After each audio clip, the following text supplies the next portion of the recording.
Hello everyone, I am welcoming all of you in my new class. और आपको पता है हम लोग पढ़ रहे हैं sexual reproduction in angiosperm plant. और आपको पता है सेक्सुअल रिप्रोडक्शन को हमने मेनली फर्टिलाइजेशन के बेस पे 3 पार्ट में बांटा था, pre fertilisation event, fertilisation event और पोस्ट फर्टिलाइजेशन इवेंट। तो आज हम जो है फर्टिलाइजेशन इवेंट के बारे में पढ़ेंगे। वो क्या होता है, उसके लिए क्या क्या प्रिपरेशन जो है मेल और फीमेल गेमिट में होती है और क्या क्या स्ट्रक्चरल चेंजेस आते हैं, उसके बाद में किस तरीके से उनके जो न्यूक्लियस है वो मेल और फीमेल गेमिट के फ्यूज्ड होता है। प्लस इसके पहले आप लोगों ने जो है इसके प्री फर्टिलाइजेशन इवेंट के बारे में पढ़ चुके हैं कि मेल और फीमेल गेमिट क्या होते हैं, मेल और फीमेल गेमिटोफाइट जो है एंजियोस्पर्म फ्लावर्स में कौन कौन से होते हैं और किस तरीके से उनका डेवलपमेंट होता है, उनका स्ट्रक्चर कैसा होता है। तो आज की क्लास हम शुरू करते हैं फर्टिलाइजेशन। फर्टिलाइजेशन को क्या कहते हैं अपन हिंदी में निषेचन भी बोलते हैं।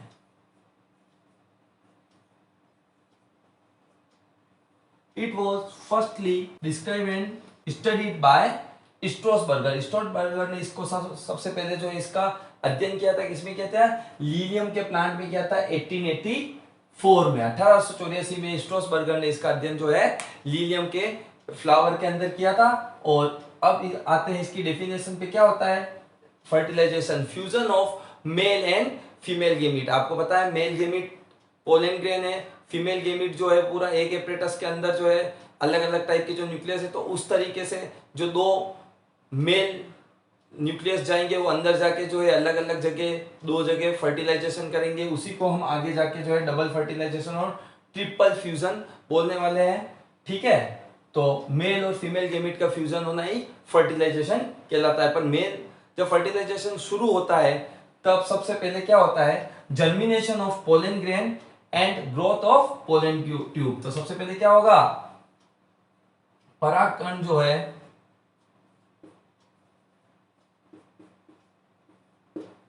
उसका अंकुरण होगा और उससे क्या बनेगी? पोलन ट्यूब बनेगी। और पराग नलिका की ग्रोथ होगी, उसकी वृद्धि होगी। तो जर्मिनेशन होगा पोलन ग्रेन का स्टिग्मा के ऊपर जाके और फिर वहां पर से जो है पोलन ट्यूब बनेंगी। इसको अपन डिस्क्रिप्टली आगे पढ़ने वाले हैं। फिर है entry of pollen tube in ovule. जो ओव्यूल्स होते हैं उसमें जो है पोलन ट्यूब अब एंट्री करेगी और वो अलग अलग तरीके से एंट्री करती है, वो हम आगे इसमें पढ़ने वाले हैं। हो जाएगा ये अंडक में पराग नलिका का प्रवेश। और फिर जैसे ही अंदर जाता है तो अब जो मेल और फीमेल गेमिट है उससे न्यूक्लियस, वो जो गेमिट है उसके न्यूक्लियस आपस में फ्यूज होते हैं। और ये सबसे मोस्ट इंपॉर्टेंट पार्ट इस टॉपिक का, double fertilisation and triple fusion. सबसे पहले जो है एक एपरेटस में से एक सेल और फर्स्ट जो मेल गेमिट है वो फ्यूज होंगे, तो उसको वो आपस में फ्यूज होंगे तो ठीक है, वो कहलाएगा डबल फर्टिलाइजेशन। और ट्रिपल फ्यूजन में जो जो पोलर न्यूक्लियस थे ओव्यूल के अंदर, पोलर न्यूक्लियस में सेकेंडरी जो आपका मेल गेमिट होता है, पोलन ग्रेन होता है, उसका न्यूक्लियस फ्यूज होता है, उसको कहते हैं अपन ट्रिपल फ्यूजन। तो ये कहलाएगा आपका द्विनिषेचन।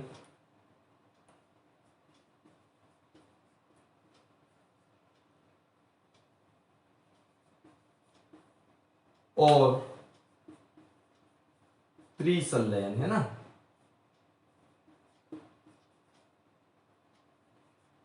इसको हमें डिस्क्रिप्टली पढ़ना पड़ेगा। उसके पहले हम अब बात शुरू कर रहे हैं germination of pollen grain and growth of pollen tube से हम अपनी बात शुरू करते हैं कि किस तरीके से जो है स्टिग्मा के ऊपर पोलन ग्रेन जाएगा और जो है वो पोलन ट्यूब बनाएगा। वहां तक की बात हम फर्स्ट टॉपिक में करेंगे, फिर उसके बाद में हम इसकी बात करेंगे और लास्ट में हमें पढ़ना है यहाँ पे double fertilisation and triple fusion. Now we started fertilization event. First topic germination of pollen grain and growth of pollen tube. पराग कणों का अंकुरण और पराग नलिका की वृद्धि। देखिए इस डायग्राम में जैसे बता रखा है किस तरीके से पोलिनेशन के बाद जो है पोलन ग्रेन कहाँ आते हैं, स्टिग्मा के ऊपर आ जाते हैं, स्टिग्मा है और स्टिग्मा के ऊपर आके हुए चिपकते हैं और उसमें से फिर आगे जाके जो है पोलन ट्यूब बनती है और वो पोलन ट्यूब आगे जाकर जो है ओव्यूल के अंदर जो है जाकर फर्टिलाइजेशन का काम करेगी। ये डायग्राम में बता रखा, आप इधर और समझ लेते हैं इसको। तो देखिए पोलन ग्रेन्स जो है पोलिनेशन के थ्रू कहाँ गए हैं, स्टिग्मा के ऊपर आ गए हैं और स्टिग्मा के ऊपर आके वो चिपक गए हैं। वहां पर जो है स्टिग्मा क्या सीक्रेट कर रही है, सुगर, लिपिड, रेजिन, ये सीक्रेट कर रही है, जिससे क्या प्रोवाइड हो रहा है, एक मीडियम प्रोवाइड हो रहा है स्टिग्मा के थ्रू, किसको, पोलन ग्रेन को एक मीडियम प्रोवाइड हो रहा है, जिससे उसका क्या हो सकता है, जर्मिनेशन हो सकता है। जर्मिनेशन का मतलब अंकुरण है ना। तो इस तरीके से जर्मिनेशन हो जाता है, स्टिग्मा इनको जो है नरिशमेंट प्रोवाइड करा देती है, खाने के पोषण संबंधी जो है तत्व प्रोवाइड करा देती है, तो उससे इसको जो है पोलन ग्रेन्स को जो है न्यूट्रिशन मिल जाता है और अब वो जो है जर्मिनेशन कर लेते हैं। अब जब वो जर्मिनेशन करते हैं तो उसके जर्मिनेशन करने में कुछ टाइम तो लगेगा, तो उस टाइम को ही अपन बोलते हैं अंकुरण काल या जर्मिनेशन पीरियड। ये एक टाइम ड्यूरेशन होती है जिसमें कि पोलन ग्रेन जो है जर्मिनेट होते हैं। जर्मिनेशन पीरियड एक पीरियड है जिसमें क्या होता है, पोलिनेशन के बाद जैसे स्टिग्मा पे पोलन ग्रेन आया और पोलन ग्रेन आने से लगाकर जर्मिनेट होने के तक के टाइम को जो है germination period of pollen grain बोलेंगे। अब पोलन ग्रेन यहाँ पे पहुंच चुका है, उसने उसका जर्मिनेशन पीरियड कंप्लीट कर लिया, अब उसमें जर्मिनेशन हो गया। अब जैसे पोर होते हैं, जो जर्म पोर होते हैं, जर्म पोर को हम जो है जनन छिद्र भी बोलते हैं।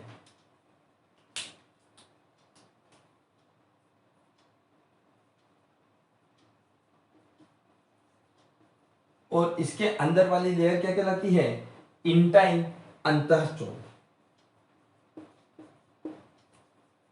अब ये नरिशमेंट जो एलिमेंट है वो यहां तक पहुंच गए हैं, इंटाइन तक पहुंच गए। अब ये इंटाइन क्या करती है, पोलन ट्यूब के रूप में जो है ग्रो करती है और ये जो है बाहर की तरफ निकलती है। पोलन ट्यूब जो है या तो सिंगल फॉर्म में निकलेगी या मोर देन सिंगल फॉर्म में निकलेगी। अगर एक पोलन ग्रेन से एक ही जो है पोलन ट्यूब बाहर की तरफ निकल रही है, इंटाइन जो है वो बाहर की तरफ पोलन ट्यूब का फॉर्म बनाते हुए बाहर निकल रही है जर्म पोर से, तो वो कहलाएगा मोनोसाइफोनस, और अगर मोर देन वन है तो वो कहलाएगा पॉलीसाइफोनस।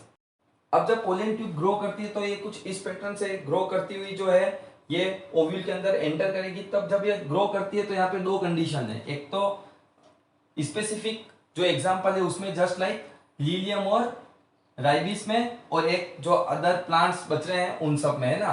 तो इसकी जो ग्रोथ होती है पोलन ट्यूब की ग्रोथ, वह वर्तिका स्टाइल की लेंथ के ऊपर डिपेंड करती है, और उसमें भी स्टाइल के अंदर भी जो वर्तिका है उसके इंटरनल स्ट्रक्चर जो है वो कैसा है उसके ऊपर पोलन ट्यूब की ग्रोथ जो है वो डिपेंड करती है। अगर वह अंदर से होलो है तो वो लीलियम और राइबिस के अंदर मिलती है और उसके अंदर म्यूकस सब्सटेंस जनरेट होते हैं जिसकी सीक्रेट होते हैं, जिसकी वजह से जो है ये पोलन ट्यूब को ग्रोथ कराते हैं। वही जब और बाकी सारे बचे हुए जो प्लांट है उसके अंदर क्या होता है, ये पोलन ट्यूब के अंदर से जो है वो पूरी क्लोज्ड होती है और सॉलिड फॉर्म में होती है, क्योंकि वहां पर जो है मिडिल पार्ट में कुछ टिश्यू का एक ग्रुप होता है वो लगा हुआ रहता है। ये टिश्यू जो है एक एंजाइम होता है, एंजाइम पेक्टाइनेज जो है उससे रिएक्शन करता है, जिससे एक टिश्यू जो है डैमेज हो जाता है। अब यहाँ पे पोलन ट्यूब जो है पार्ट बना देती है। अब ये पार्ट बनाती बनाती कहां पे जा रही है, ये ओवरी की तरफ जा रही है, ओव्यूल में एंटर कर रही है।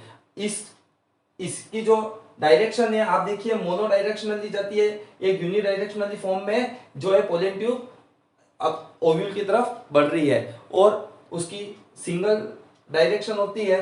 उसके रीजन क्या होता है कि वहां पर जो है स्टिग्मा, ओवरी और ओव्यूल जो है स्पेशल टाइप के केमिकल सीक्रेट कर रहे हैं, जिसकी वजह से यह एक मूवमेंट शो कर रही है उन केमिकल की तरफ। तो इस टाइप का केमिकल के थ्रू जो मूवमेंट है इस पोलन ट्यूब का, ये कहलाता है कीमोटेक्सिस या कीमोट्रोपिक मूवमेंट। ये कीमोटेक्सिस फैक्टर्स जो ये स्टिग्मा, ओवरी और ओव्यूल जो है वो सीक्रेट कर रहे हैं, जिसकी वजह से पोलन ट्यूब एक फिक्स डायरेक्शन में, एक यूनि डायरेक्शनल में आगे बढ़ती हुई ओवरी से ओव्यूल के अंदर जा रही है। अब हम आगे पढ़ेंगे कि किस तरीके से ये ओव्यूल के अंदर एंटर करेगी।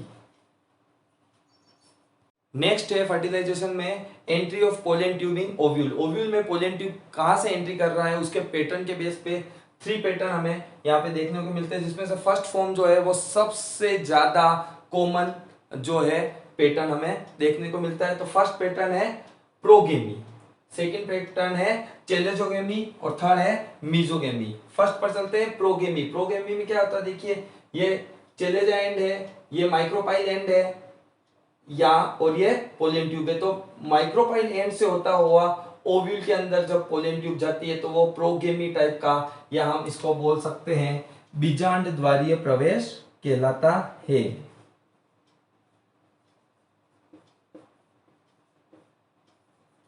ठीक है, ये एंट्री क्या करेगी, porogamy entry of pollen tube in the ovule. इसके एग्जांपल हो जाएंगे आपके मैक्सिमम एंजियोस्पर्म प्लांट्स, इसी के एग्जांपल हो जाएंगे। सेकेंड टाइप का है चेलेजोगोमी, या इसको हम बोलते हैं निभाग द्वारीय प्रवेश। आपको पता है चेलेजा एंड से जो है ऊपर की तरफ से पोलन ट्यूब आती है और आकर जो है आती है और इसको पूरे इंटीग्यूमेंट्स को भेजते हुए माइक्रोपाइल एंड में जाती है। पर पहले वो चेलेजा को जो है ब्रेक डाउन करती हुई चेलेजा की तरफ से एंट्री करती है, इसलिए इसको चेलेजोगेमी कहते हैं। इसमें ब्यूटेला और जो आपका केजुराइना है इसके परफेक्ट एग्जांपल हो जाएंगे। फिर थर्ड है लास्ट मेसोगेमी। आपको पता है ओव्यूल का जो आउटर मोस्ट पार्ट होता है वो इंटीग्यूमेंट का बना होता है, तो यहाँ पर जो पोलन ट्यूब है वो इन इंटीग्यूमेंट से होती हुई बीच से ही जो है पोलन ट्यूब ओव्यूल में एंटर कर जाती है। मीजोगेमी, या इसको हम बोलेंगे अध्यावर्णी प्रवेश। और आपके जितना भी ककड़ी कुल है, कुकुरबिटेसी फैमिली है, वो इसका एग्जांपल शो करते हैं। When pollen tube enters in ovule, after that pollen tube enters in embryo sac। अब जब वो embryo sac में आएगी तो वो कहाँ से आएगी, वो आपको पता है मैक्सिमम प्लांट्स पे हमने पढ़ा वो माइक्रोपाइल एंड से ही आती है। तो माइक्रोपाइल एंड में वो कहाँ से आएगी, या तो वो एग एपरेटस की एक सेल और एक साइनर्जिड सेल के बीच से आवे, या फिर वो एक साइनर्जिड सेल और एम्ब्रियो सेक का जो वॉल है उसके बीच से आवे, या फिर 2 साइनर्जिड सेल के बीच से आए। तो मैक्सिमम में 2 साइनर्जिड सेल के बीच से आ सकती है, या फिर इन चीजों में से कहीं से भी जो है पोलन ट्यूब एंटर करती है। अब जैसे ही पोलन ट्यूब एंटर करने लग जाएगी एम्ब्रियो सेक में, उसी समय साइमल्टेनियसली जो है एक ये जो साइनर्जिड सेल है ये डैमेज होना शुरू कर देगी या ये डीजनरेट हो जाएगी।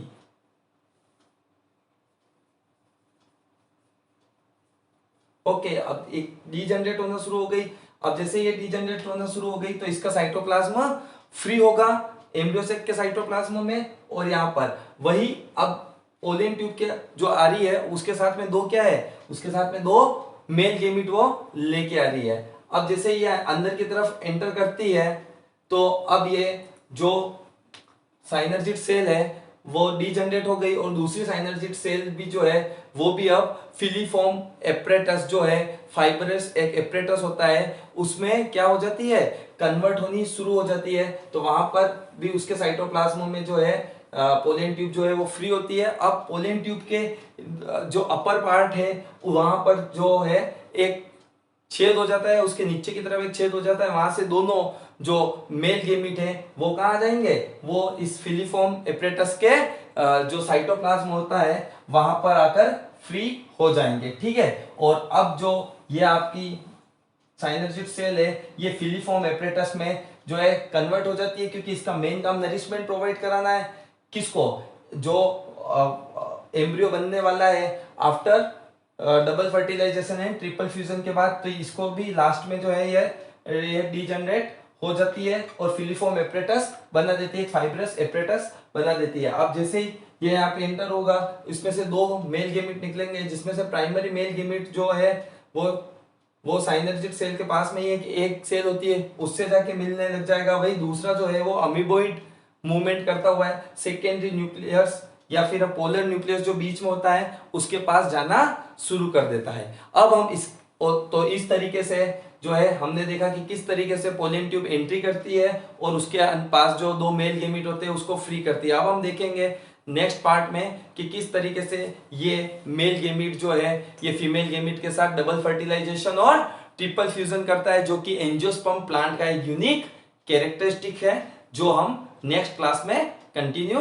करने वाले हैं। आप चाहे तो इसका स्क्रीनशॉट ले सकते हैं या इसको नोट कर सकते हैं। प्लीज मेरे चैनल को लाइक एंड सब्सक्राइब करना मत भूलिएगा। Please share this video.